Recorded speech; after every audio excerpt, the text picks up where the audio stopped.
every single time I talk about the freaking behind the neck press. So we're going to talk about it. There are pretty much only two arguments that I hear against the behind the neck press. One has to do with it doesn't work the side delts, and the other has to do with injury risk, shoulder impingement, that kind of stuff. So as far as it not working the side delts, help me understand this. What does the lateral raise work? It works the side delts. That's pretty much universally agreed upon. Why exactly is that? It's because the arm swings out away from the body. There is no movement of the arm to the front, like we see with the front raise, which you don't see a lot of people doing because we get so much front delt work from our traditional bench pressing movements and a lot of overhead pressing movements where the elbow can drift out in front of your body. What happens when you combine the mechanics of the abduction that happens in a lateral raise with the assistance of the triceps?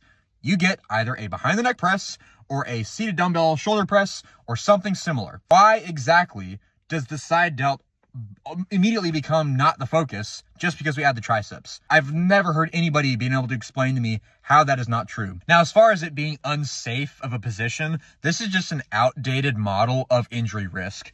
When we look at how people adapt to certain movements in the real world, because we are, biological organisms, it cannot be boiled down to looking at anatomical positions, measuring force vectors, or if we look at a similar subject like forces that are exerted upon the spine when we do deadlifts, when we do squats, anything that involves spinal flexion, extension, rotation of any kind, we've kind of seen an evolution in pop culture. It's become more okay for the spine to flex even under load, because even when it looks straight from an outsider's perspective, the spine is actually flexing. We know this through the research.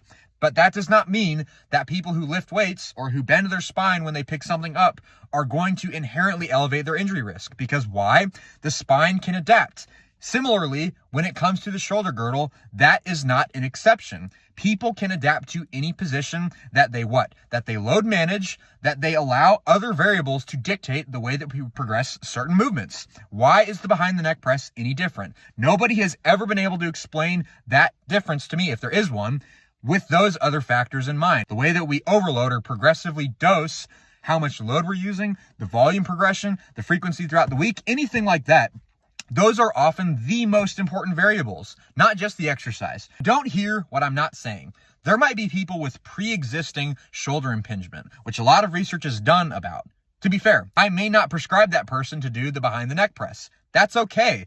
But you cannot make a universal prohibition against a movement because it makes you squirmy thinking about an anatomical model. People are different than what you learn in anatomy class. You have to expand your worldview beyond a reductionistic black and white one to account for the nuance of a living organism.